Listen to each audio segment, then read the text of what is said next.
جنگل کے ایک بہت بڑے حصے پر بھیڑیے رہا کرتے تھے اور وہیں جنگل کے ایک چھوٹے سے حصے پر بھیڑیں رہا کرتی تھیں۔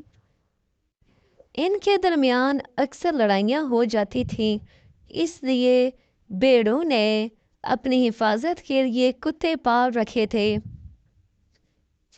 وہ ان کی بھیڑیوں سے حفاظت کرتے تھے، لیکن پھر بھی ان کی اکثر چھوٹی موٹی لڑائیاں ہو جاتی تھیں۔ یہ دیکھ کر جنگل کا ایک بڑا جانور ہاتھی ان کے پاس آیا اور انہیں ایک مشورہ دیا کہ تم لوگ آپس میں ایک سودا کر لو۔ بھیڑیے اپنے بچے بھیڑوں کو دے دیں اور بھیڑیں اپنے کتے ان بھیڑیوں کو دے دیں، اور اسی طرح ہوا۔ وہ ہون خوار بھیڑیے ان کے کتے لے گئے اور اپنے بچے یہاں چھوڑ گئے۔ پھر رات کو ایسا ہوا کہ وہ بچے رونا شروع ہو گئے۔ جب اس بات کی خبر ان بھیڑیوں کو لگی تو وہ اگلے دن یہاں آتے ہیں اور ان سے کہتے ہیں کہ آپ لوگوں نے ہمارے بچوں کو کیوں مارا ہے؟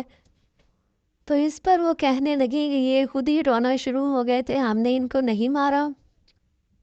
لیکن ان خون خوار بھیڑیوں نے کچھ نہ سنا۔ اب کتے بھی ان کے پاس تھے تو وہ ان پر جھپٹ پڑے اور انہیں مار دیا، اور اپنے بچوں کو لے کر اپنے گھر آ گئے، اور اس طرح انہوں نے پورے جنگل کے اوپر اپنی حکومت قائم کر لی۔